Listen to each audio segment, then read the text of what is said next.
Selamat pagi Bapak Mama. Pagi juga ya Bapak Mama. Apa kabar hari ini? Sehat?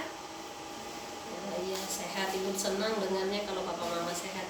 Keluarga semuanya sehat? Oh, semua sehat ya. Ibu juga sehat, keluarga ibu juga semuanya dalam keadaan sehat. Iya baik Bapak Mama. Kita di hari ini, pertemuan kali ini kita akan belajar mengenai modul yang keempat, ya modul pengasuhan anak. Di sini Ibu akan menjelaskan sesi 1 modul 4 langkah 2 poin 1 sampai poin 3. Di langkah 1 sampai 3 ini kita akan belajar mengenai anak. Apa itu hak-hak anak? Iya, anak-anak yang ada di rumah dan anak-anak yang di lingkungan kita, mereka itu punya hak. Mereka punya hak yang kita sebagai orang tua atau pengasuhnya harus memenuhi hak-hak mereka. Jadi kita orang tua ada tanggung jawab loh, Bapak Mama yang hadir atau Bapak Mama yang tidak hadir tapi ada di rumah. Anak sampaikan kepada mereka bahwa anak-anak kita punya hak dan hak mereka itu diatur dalam undang-undang Bapak Mama. Jadi apabila kita tidak memenuhi hak-hak mereka, maka kita melanggar undang-undang. Undang-undang yang pertama itu anak adalah seseorang yang belum berusia 18 tahun. Belum berusia 18 tahun termasuk yang masih dalam kandungan. Jadi anak yang masih sejak dalam rahim ibu sampai umur 18 tahun, mereka itu punya hak.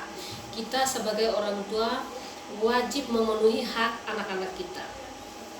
Itu diatur dalam Undang-Undang Nomor 23 Tahun 2002 tentang Perlindungan Anak.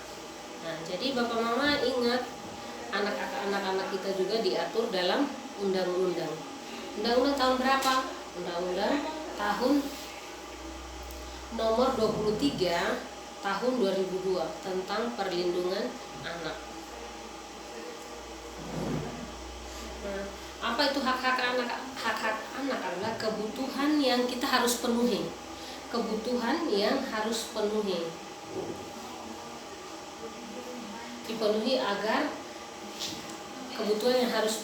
agar kesejahteraan dan jiwa anak-anak terjamin, yang dilindungi oleh undang-undang. Hak-hak anak dikelompokkan menjadi hak hidup, hak tumbuh dan hak berkembang, dan hak perlindungan dan hak berpartisipasi. Jadi mereka itu punya hak. Yang pertama, hak hidup, hak tumbuh kembang, hak perlindungan dan hak berpartisipasi. Jadi anak-anak kita itu punya hak, maka kita sebagai orang tua dan pengasuhnya harus memenuhi hak-hak itu semuanya. Kita akan lihat lebih jelasnya, kita akan lihat di flip chart yang kedua, pengertian hak anak. Anak adalah seseorang yang belum berusia 18 tahun termasuk yang masih dalam kandungan, yaitu diatur dalam Undang-Undang Perlindungan Anak Nomor 35 Tahun 2014. Hak-hak anak. Hak-hak anak adalah hak yang melekat pada martabat manusia sebagai insan ciptaan Tuhan Yang Maha Esa, yang sifatnya tidak boleh dilanggar oleh siapapun dan yang seolah-olah merupakan suatu holy area. Jadi hak itu melekat pada martabat manusia sebagai insan ciptaan Tuhan Yang Maha Esa, yang sifatnya tidak boleh dilanggar. Maka hak-hak anak kita tidak boleh langgar. Kita sebagai orang tua, sebagai pengasuhnya harus wajib, itu adalah kewajiban kita untuk memberikan hak-hak mereka. Dan hak-hak itu kita dapat artikan hak melekat ajasi pada diri anak. Yang kedua, pemberian Tuhan Yang Maha Esa. Hak ada sejak dilahirkan, bahkan saat di dalam kandungan. Yang berikut, kewajiban orang tua untuk memenuhi hak tersebut. Jika tidak dipenuhi, pelanggaran hak. Kalau mama bapak tidak memenuhi kebutuhan atau hak-hak anak, maka itu pelanggaran hak.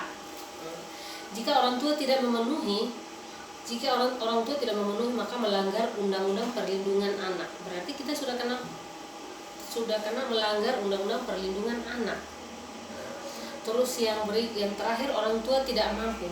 Kalau kita orang tua tidak mampu memberikan hak-hak mereka, maka akan pemerintah ambil alih untuk mengasuh anak tersebut agar anak-anak itu tumbuh menjadi cerdas, pintar di masa yang akan datang.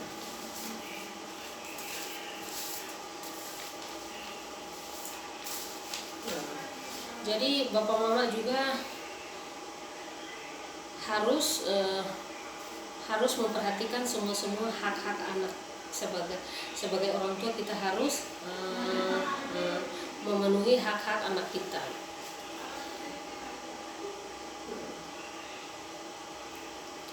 Ya, ibu akan bagikan beberapa potong kertas kepada bapak mama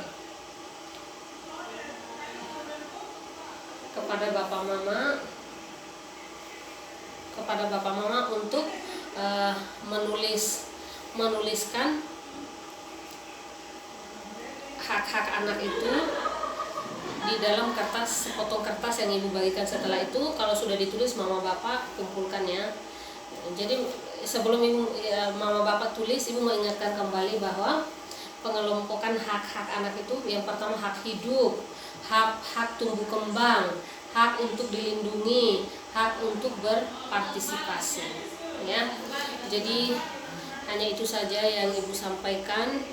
Mudah-mudahan ilmu yang ibu sampaikan ini bermanfaat bagi bapak mama di rumah, dan bapak mama bisa terapkan dan bisa memenuhi hak-hak anak agar anak-anak kita menjadi tumbuh kuat, cerdas untuk menyambut masa depan. Hanya itu saja yang ibu sampaikan. Selamat pagi semua. Kita akan ketemu 2-3 hari ke depan. Terima kasih atas kedatangan bapak mama dan selamat pagi.